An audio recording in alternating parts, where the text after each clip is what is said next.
Last week was one of the most productive I've had since purchasing Project Risky Business, my $4,000 1985 Porsche 928S barn find. In addition to working on that, a couple other things came up in the garage over the past week. This is a lengthy video with a number of different subjects and even work on a couple of on two different cars. Mainly it's on my Porsche 928, but I also had to do some work on my wife Nurse Nancy's 2015 Audi A3 TDI, one of the last diesels imported into the US. For convenience, I've added this handy chapter sheet so you can jump to a particular chapter if you're looking to fix something on your own that's similar to what I've worked on last week. But if you're not busy fixing something, I hope you stay around to watch the whole video. I also encourage you to press the like button if you enjoy the content. And even more importantly, I hope you press the subscribe button so that you're alerted every time I load either long-form content like this or even shorts about things I'm working on during the week. Stay tuned.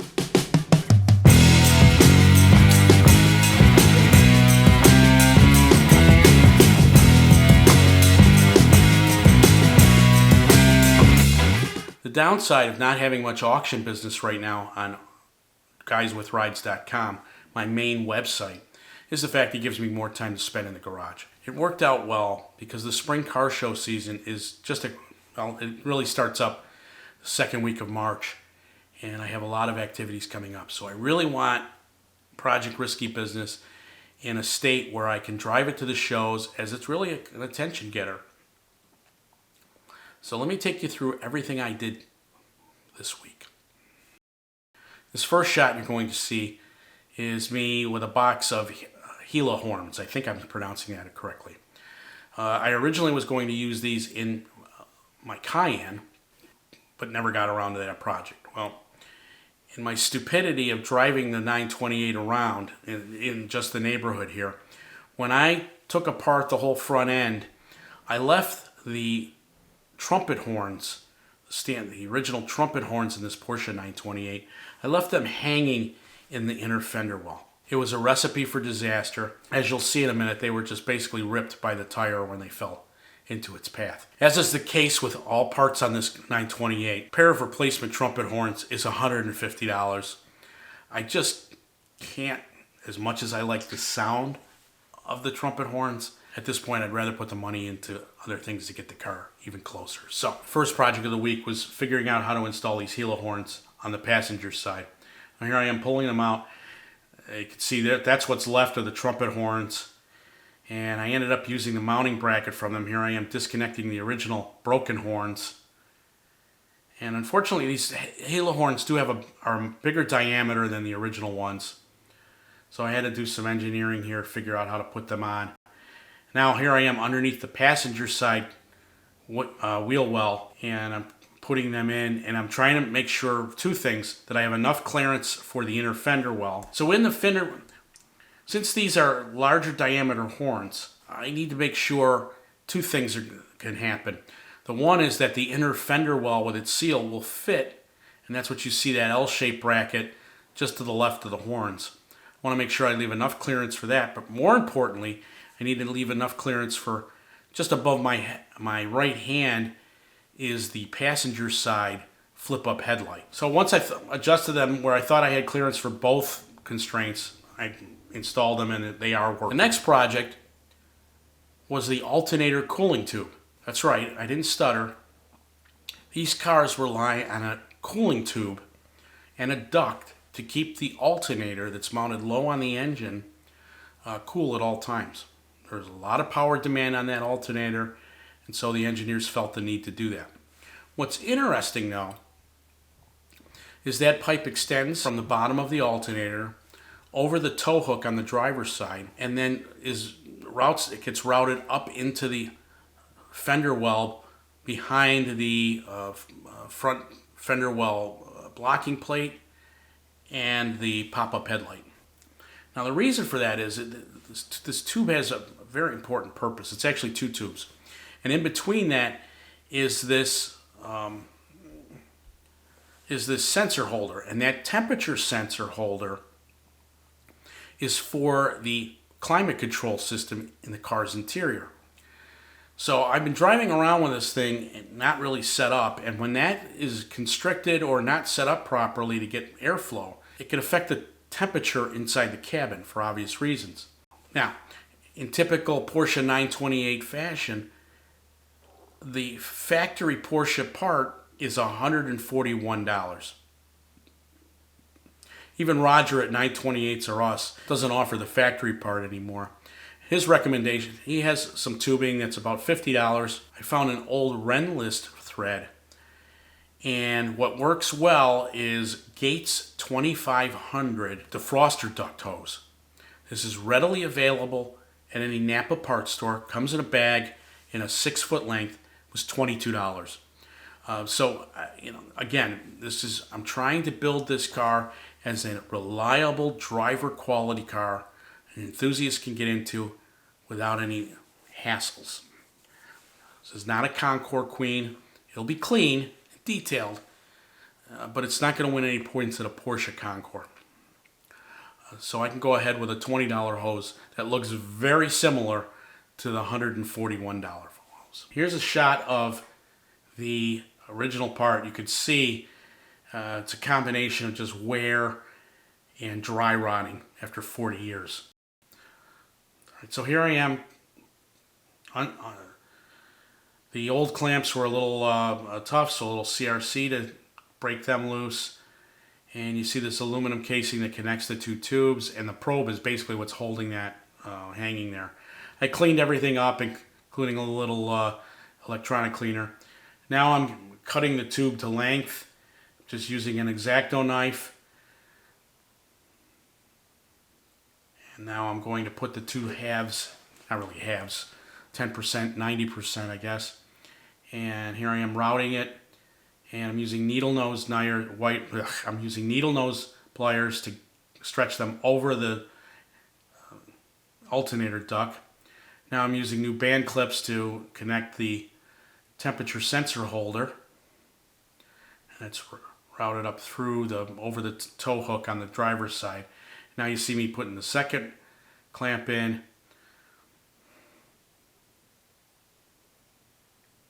And now I've routed it up with some zip ties temporarily into the wheel well area so that the temperature sensor works properly. And I have to admit, doing this and driving the car around really did make a difference. On Wednesday, there's no rest for the weary. My wife, Nurse Nancy's 2015 Audi A3 TDI, one of the last diesels imported into the U.S. by Audi before the whole Dieselgate. The car had just hit 150,000 miles, and the change oil maintenance binder came up, and also she needed blue def in it. And since that mark, I know it was time for a fuel filter change. I typically use Mobil 1. It's a special oil that's so they're now $12 a quart for that special oil.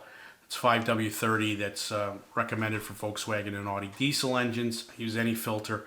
The beige Volkswagen part in the middle is the actual factory diesel fuel filter. I prefer using the factory one over a replacement one on that.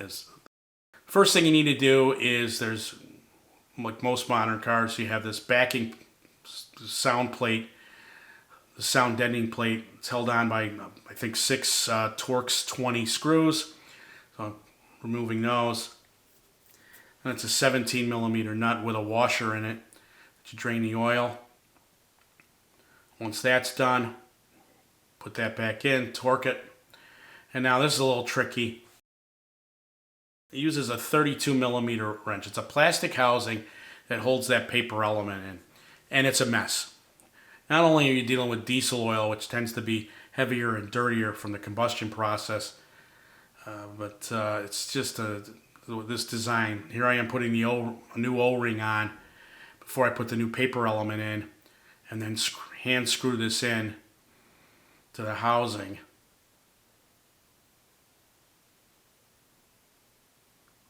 And once I know that's in, I just give it a little tug on my 32 millimeter wrench. It's a special shallow design. and put the 5 quarts of oil in. It actually takes 5.5, and they only had 5 at the local auto parts store, so I do owe a half a quart, but it's between the lines. Next up is the fuel filter. It's on the passenger side on our car. There's 5 Torx 20 hex cap screws that hold it on. You can see I'm just using that, and then it pulls right out. You got to use rubber gloves, otherwise you're going to be smelling like diesel fuel for several days after this. But it's a pretty straightforward process to put that in. What I didn't show was the car was also showing a warning light for needing blue DEF fluid, which is nothing more than ammonia. You put in a separate tank in the gas fuel filter. Stuff costs about $8 for 5 gallons, and typically every about 10,000 miles you have to put it in. It's for the emission control system. The honeydew list on the Audi done, that let me work on, gave some more time to work on the 928. So the weather was very rainy here in central Jersey most of last week. So I focus, when the weather's cold and rainy, I like to focus on interior work because I can't get outside of the garage anyway. So the first thing I wanted to do, this car being a hatchback, they're notoriously noisier than the typical sedan or even a two-door coupe. So I wanted to try adding, and as well insulated as the 928 is in many of the areas, it is 80s technology and there are better products out now. I decided to use what's known as Coolant, which is a temperature and sound barrier control in the hatch area. I'm also going to use it in the main cockpit area, but that's going to be in a future video. More on that later. But what I wanted to do was just put some more sound deadener in. And if you watch some people's videos, they'll cover every inch of old cars with this stuff. When in fact, you really only, for a sound deadener, you only need to put it on a certain section. So it doesn't need to be covered 100%. The first thing you do is vacuum up the area you're going to do. Now, and that, what you see there between my two arms there is that hole. That's the fuel sending unit. There's an asbestos cloth that fits in there. And now I'm spraying it down with alcohol, the whole area down without rubbing alcohol. So here I am taking out the Coolant temperature barrier. So you see it's aluminum foil on the one side. It has an adhesive backing. It's like an asphalt product. And I'm just cutting it to size here. Measuring and cutting to size. Cuts with a standard X-Acto knife. And I start pulling the backing back. Now, you can buy their $27 roller, but the last thing I need is a tool I'm going to use once or twice. And so, a couple of hockey pucks that I always have around in the garage, came to the rescue. And so you see me using the hockey puck here to fill it in and get the adhesive down on the thing. And you can see the ridges are coming through in the lighting there. So now I'm looking at putting similar pieces again around the other area where the spare tire well is. And again, it doesn't have to be 100% coverage. You're just trying to lower the resonance and the sound in here.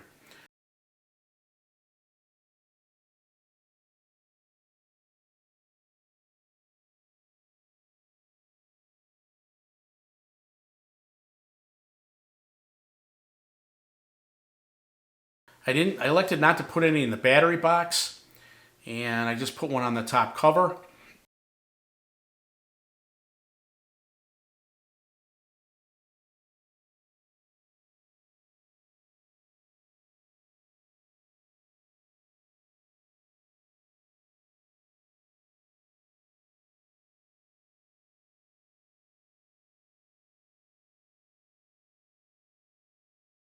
The spare tire carrier is very tight on these to begin with, so there I am putting a cover on.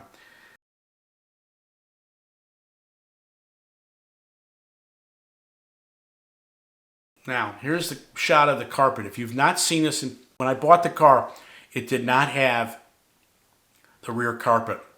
And I'm still trying to source the tools for the back. But for now, you can see I bought this piece of, I basically bought replacement carpets for most of the car that needed it from Classic 9 out of the Michigan area. And you can see this carpet is essentially unused. But it's been in there, so I always want to keep it clean because it's a beautiful piece of German silver. Classic 9 Leather does a great job with their products. They were the ones that supplied the dashboard for me, the vinyl. But you can see this carpet is the correct German. It's the correct pile for these cars. It's a German knit silver. It's very expensive, but they bound it in the matching brown vinyl. It's the quality piece, and every time I look at it, I want to clean it. All right, next up. So if you've been following along on the project, I guess it was last fall, I took the fuel door off to put in a new rubber gasket around the gas tank filler, as well as figuring out a way to mount the flap that prevents gas from getting on the quarter panel. Unfortunately, both of the Phillips head nuts that hold the gas flap onto the main body were just stripped. You couldn't get them out. So I ended up taking them out, and I said I'd figure out something down the road. Well, if you watched my driving video last week, I took the car to get filled, and it was a little embarrassing not having the gas flap on. So I wanted to get this back on. So here I am. I found some bolts, metric bolts, and nuts with some lock washers in my hardware supply. And I ended up just using a unit bit to drill out the old nut wide enough to use these heavy-duty bolts. Complete overkill on this gas flap, but use what you have. Keep the costs down wherever possible, and no one's going to see it. Again, not a Concours car, Porsche Concours car for that matter. So here I am just tightening it in, and it looks good, and I'm happy with the results.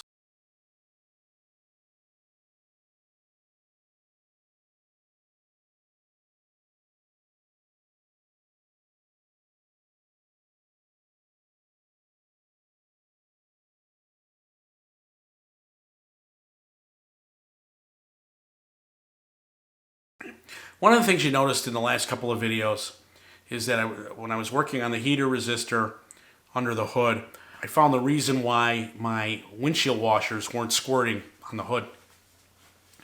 That's because the manifold that's inside the hood, there's two lines that go into the nozzles that are mounted to the hood, and one of those was broken, so it was basically leaking into the engine area if you push it. So that combined with the fact I was anticipating good weather coming and I needed to order the nozzles for the front bumpers. Wasn't going to paint a new bumper or repaint a bumper and put old nozzles in.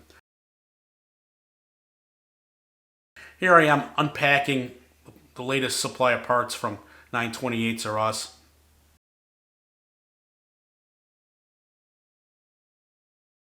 So I got a replacement glove box light, but here's the bag in question.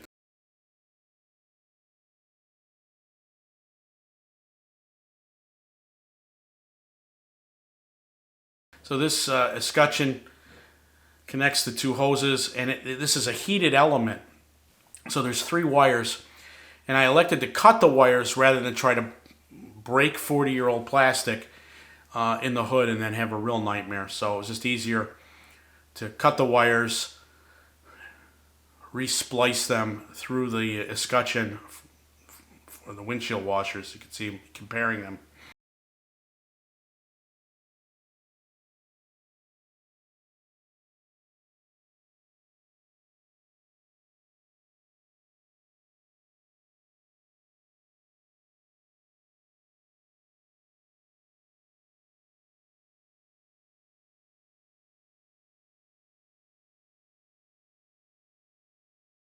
Here I'm cutting the wires for the splice.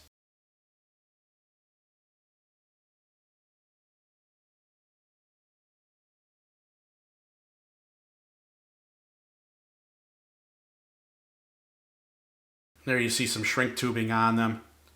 And take my handy lighter, shrink them down so they're nice tight fits.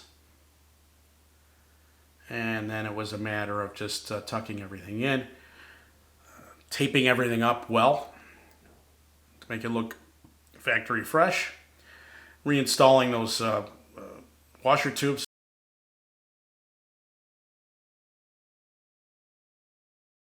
Now, something you don't see often on a 928 in the cowl area, you can still buy this plastic piece. It's a thermoform piece, and it really makes a difference in cleaning up that area directly below. It hides the blower area that you saw in my videos from the last couple of weeks, as well as the wiper area. Here I am putting that back in, feeding the tubes in, and now you see me trying the washers, and they're working like a charm. Nice and heated, and I'm happy with that. One of the things I noticed every time I would drive the car, what I would notice is I put the car away, and on the passenger side, just aft of the front wheel, I would notice a green pool of coolant. Yeah, I use green coolant in this. You want to start hammering me in the comments for that. I used an all-purpose coolant when I replaced everything on this car, and it's a Prestone that's supposed to be good for all materials. There's no way I'm spending $50 a gallon when I don't have all the coolant leaks fixed on this car. So I went with the Prestone, and once I'm convinced that there are no leaks anymore, then I will gladly change over. I have 2 gallons of $50 a gallon coolant from Porsche, the correct pink stuff to make everybody happy, and I will put that in a future episode. Anyway, I, for the life of me, could not figure out where this was coming. Luckily, it does not seem to be the reservoir tank, because that little plastic reservoir tank is a $500 replacement piece. Now, as a former plastics engineer, I can't for the life of me figure out how a blow molded part like that at best is $50, Porsche has the balls to charge $500 for. But who am I? I reached out to the experts on Renlist because I was really confused on what this might be. And one of them, there were a couple suggestions. Look at the tank, make sure there's no cracks, because when the system is under pressure and running, the cracks may not be noticeable when the car's shut off. As the system pressurizes, the coolant's forced past those cracks. Luckily, I don't seem to have that going on. Another person recommended changing the radiator cap. I do have one on order now, just to eliminate that need down the road. But one of them suggested looking at all the hoses in the V area from the heater core forward of the engine, because it sounded like to them that something was dripping from there. And sure enough, okay. So if you recall, last year I ordered a replacement heater control valve, the German style from 928s R Us. Roger offers a Chinese style, but he's first to admit that those tend to go. So I paid extra money for the correct Porsche part in this case. And I thought I put it in, but wanted to check the hose connections, because when I pulled the air cleaner, sure enough, that's where there was coolant leaking. So despite my best efforts last year, these clamps really could have used more tightening. So that's what I did. And knock on wood, that seems to have cured the ill. So more to come on that. Hopefully that's it. But that's basically what I did there. You see me tightening with a screwdriver first, and then I use my ratchet to really crank on it.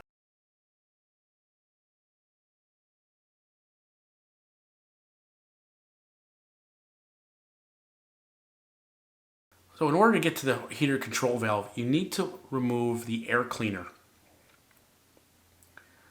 And that's bolted on just on the back side of the engine. And when I went to remove that, I noticed these cracks. You can see the light is actually coming through. This is the seal that's located between the bottom, connects the air cleaner to the MAF sensor, mass airflow sensor. It's one of the first cars to use such a device. It's huge. And you'll notice, you can see the light coming through, that's a very cracked part. Now, last summer I replaced all of the bellows on the top of the engine because there were similar cracks. Since it's aft of the MAF sensor, it's not as critical. I don't think it's as critical of a vacuum leak, but still, now that I see it, I can't unsee it. And so, as luck would have it, that's a $70 seal. So that is currently on order from Roger at 928s or us. And so, as soon as that comes in later on, the latter part of this week, I will put that in. You never know. That may, help the performance a little bit. I'll be curious to see what happens with that. I'm not expecting any miracles, but the car's running great, so don't get me wrong about that. All right. Next up, just before I got started on painting the bumper, one of the things I wanted to do was paint the grill for the oil killer, and I have something called Eastwood products make something called underhood paint, and it's a thin paint, and it's perfect for components like this. I have all these new parts going on: repainted bumper, a brand new grill, and so I didn't want this poking through that it didn't look good after detailing it last week. So here were just a couple spritzes to clean it up, but not block the fins from thick paint. The critical thing about automotive paint, particularly lacquer touch-up paint such as I'm using, is it's got to be at least 70 degrees outside. The high was only supposed to be 64 on Sunday, but I said I'm going to take my chances because it's going to be sunny, and I bet if I put the part in the sun, it's going to be warm enough anyway that the paint will be able to activate and flash off quickly. Sure enough, quick check my temperature gauge, and you can see it's well over 100 degrees, so I'm more than pleased with that. Here's the algorithm of what I did to paint the bumper. So you saw I sanded it last fall. I used 80 grit to get it down to the base plastic. From there, I used 320 grit and then worked up to 600 grit so it's smooth but would have a good bite.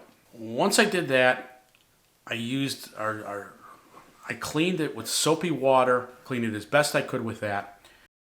Now what you see me doing is, once it was thoroughly dried, I'm using a tack rag to take everything off. So before I go any further, I'm a big fan of automotive touch-up paint. Their paints tend to be a very exact match. I've had very good luck with the Fire Mist Cadillac I had a couple of years ago, as well as the Zenith Blue Metallic for the Boxster.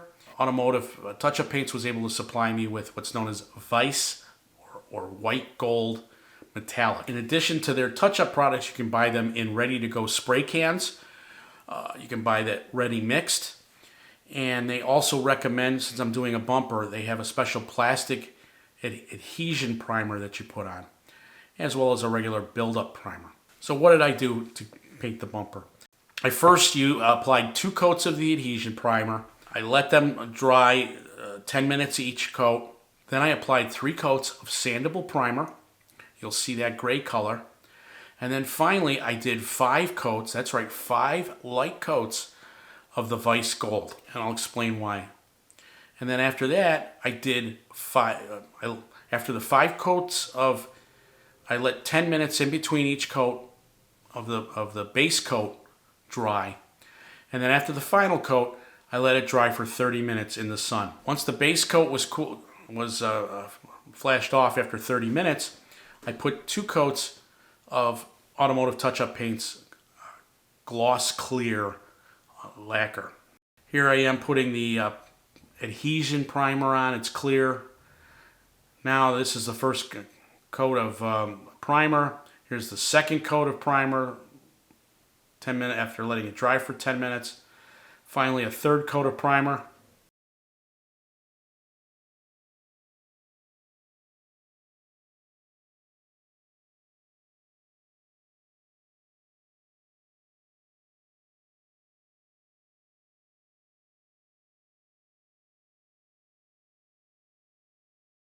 Now I'm sanding this smooth with 600 grit paper. Constantly feeling, and then once I was happy with it,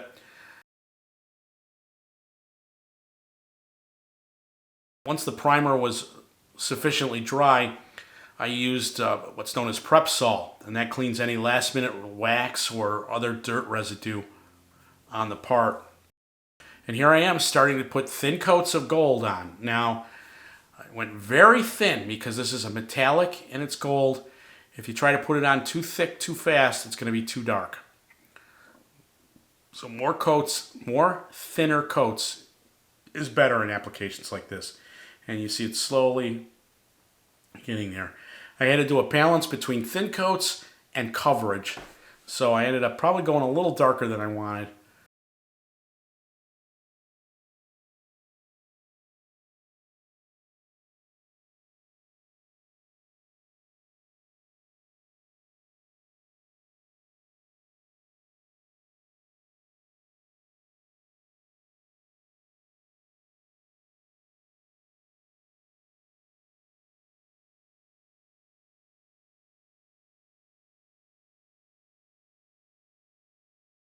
And then here I am putting the clear coat on. You can see it's getting a little breezy towards the end of the day.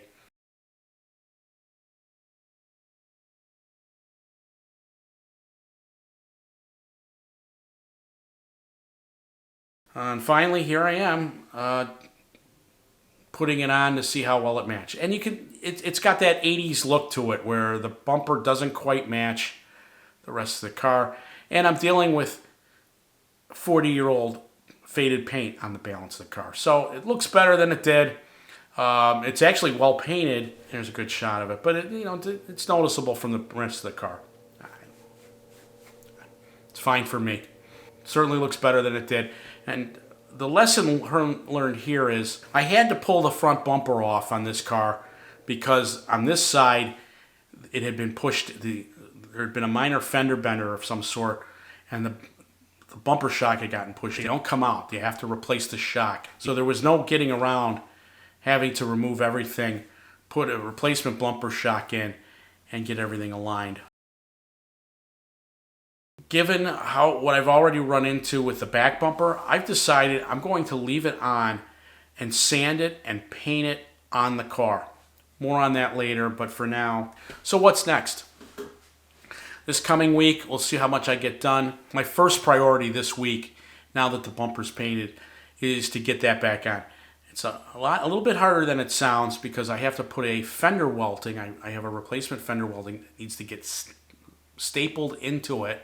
That's that little black bead that runs between the, kind of like a Volkswagen Beetle, the welting that goes between the bolt-on fenders and the body of the car. Same thing here. The Germans always liked that back then. And so I have to staple that to the bumper cover, and that'll act as like a gap leveler between that and the front fenders and hood. Also, I need to finish modifying the brackets. As you recall, if you've watched last fall when I took the bumper off, the nuts gave me a headache. So I've got to clean up the threads on all of those, get the proper nuts for them, and then be able to tighten it all in. As with any automotive body parts, you're going to have alignment issues and fitting, and so we're going to be busy with that. And my good friend Nick, who donated a spoiler for this project, has said that it's I do have the hardware kit for that. We'll see how far I get with putting the spoiler on this week as well, because I'm going to try to do that myself. He says it cannot be done. I'm going to see if I can prove him wrong. I'm really motivated to get this bumper back on this week, as there's a couple of events coming up in the next in the coming weeks in March, and I'd really prefer to take this car there for a couple shakedown cruises. So anyway, that's all that was done this week. It was a lot. I appreciate you staying around this long to watch it. I hope you enjoyed the content, and if you did, please press the like button, and even better, comment. Even more importantly, I encourage you to subscribe so that you're notified every time I put up content, whether it's one of my long-form videos like this one or a daily short of what cars I saw on Craigslist or even our auction cars. So thank you for watching. Have a great week, and we'll see you soon. Take care. Thanks for watching this video. Please press the like and subscribe button, comment below, and be sure to check out our other videos on this subject, as well as all of the great content on our YouTube channel. If you have any questions, you can call me at the number listed below. or be sure to check out our main website, guyswithrides.com.